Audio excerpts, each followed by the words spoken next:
मंदिर वहीं बनाएंगे, तारीख नहीं बताएंगे, ये बात कही जाती थी, लेकिन अब तारीख भी बता दिया है, मुहूर्त भी बता दिया है। इस पर ज़्यादा बातचीत के लिए महाराज देवकीनंदन जी हमारे साथ हैं। महाराज, बहुत स्वागत है आपका इंडिया टीवी पर। इंडिया टीवी के सभी व्यूअर्स को मेरा प्यार भरा राधे राधे। और आज तो मैं कहूँगा जय श्री राम।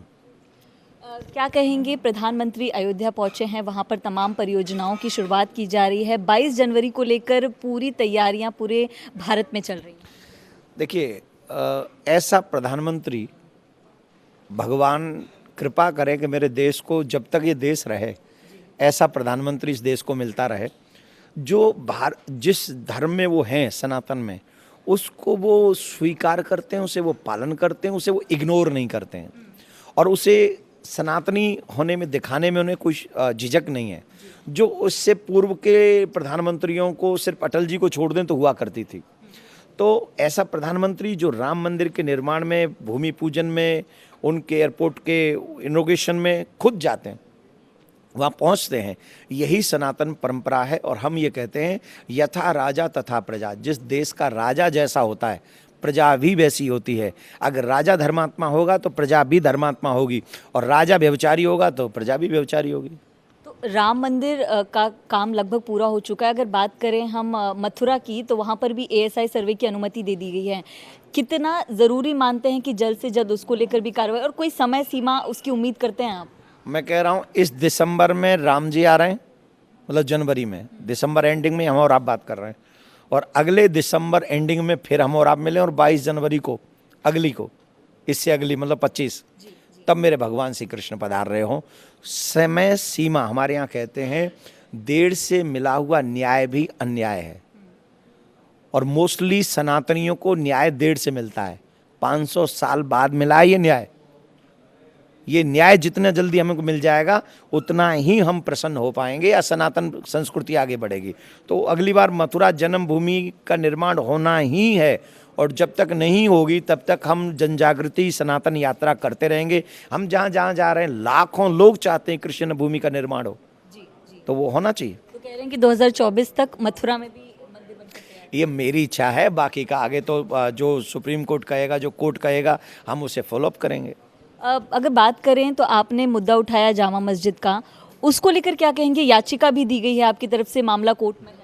हाँ, आगरा कोर्ट में और हाई कोर्ट से ऑर्डर भी आए हैं कि 6 महीने में इसको समाप्त किया जाए। दायरा दिया है, सीमा दी है 6 महीने की, और वो इसलिए दी है कि औरंगजेब का एक शागिर्द है मुश्ताक अली खान, उसने एक किताब लिखी है माजरे आलमगिरी, उसके 60 नंबर पेज पर ये सारा ब्यौरा है कि उसने मंदिर तोड़ा गया, वहाँ से केशव देव जी की छवि ली गई और वो जामा मस्जिद की सीढ़ी में गाड़ी गई। मैं जिस कृष्ण को पूछता हूँ, 28 साल से जिन कन्हैया की कथा कर रहा हूँ, अगर वो विधर्मियों के पैरों तले कुचले जा रहा है तो मैं कैसे तो उत्तर दे रहा हूँ, और कैसे आप क्वेश्चन कर रही हैं, वो भी भारत में, पाकिस्तान में नहीं, भारत में। तो ये दर्द की बात है, और इसमें जितना जल्दी 6 महीने हाई कोर्ट ने कहा, हमें तो कह रहे 6 दिन में निर्णय आना चाहिए। जांच करें, अगर है तो मेरा कृष्ण मुझे दे दें, नहीं है तो जैसी सीढ़ी है हम बनवा के देंगे। बात करें ठाकुर जी, तो मंदिर तो बन रहा है, लेकिन सनातन धर्म पर टिप्पणी करना बहुत आसानी से कुछ लोग कर देते हैं, किसी तरह का रोक बता देते हैं। आपको लगता है उसको लेकर कोई कार्रवाई, ठोस कार्रवाई होनी चाहिए? क्योंकि कई ऐसे लोग ये टिप्पणी करते हैं जो संवैधानिक पद पर हैं। मैं चुनाव आयोग से एक निवेदन करूंगा, जो लोग सनातन पर उंगली उठाते हैं और सनातन धर्म का अपमान करने की ऐसे ऐसे गंदे गंदे शब्द है, HIV है, कोरोना है, डेंगू है, मिटा देना चाहिए। तो मिटा देने वाली बात पे तो एज ए धर्मगुरु मैं ये कहूँगा, तुम्हारे पुरखे नहीं मिटा सके, रावण, कंस, हिरणाक्ष, हिरण्यकश्यप जैसे नहीं मिटा सके, तो तुम्हारी तो तुम कौन से खेत की, व्हाटएवर। तो दूसरा, चुनाव आयोग से हम एक निवेदन करेंगे, ऐसे लोगों को आजीवन प्रतिबंध लगा देना चाहिए कि वो संविधान का अपमान करते हैं। तो ऐसे लोगों को किसी भी संवैधानिक पद पर रहने का कोई अधिकार नहीं, ये हम चाहते हैं। एक आखिरी सवाल पूछूंगी वक्फ बोर्ड को लेकर, ये मुद्दा कितना ज़रूरी है अगर आप सनातन की बात करते हैं? अगर वक्फ बोर्ड के पास प्रॉपर्टी है तो सरकार सनातन बोर्ड का गठन करे, और सनातन बोर्ड का गठन करके जितनी वक्फ बोर्ड के पास प्रॉपर्टी है उतनी प्रॉपर्टी सरकार सनातन धर्म को दे। अदरवाइज दोनों को ही बराबरी इक्वल किया जाए। कोई वक्फ बोर्ड की प्रॉपर्टी नहीं है, ये जबरदस्ती उसको 3rd नंबर की प्रॉपर्टी उसके पास है। डिफेंस और रेलवे के आप क्या कर रहे हैं, आप क्या कर रहे हैं? आप जबरदस्ती का, आप एक पाकिस्तान पहले बना दिया, दूसरे पाकिस्तान आपने हाथ में दे दिया है भारत में। What is this? ये देश के लिए अच्छा नहीं है।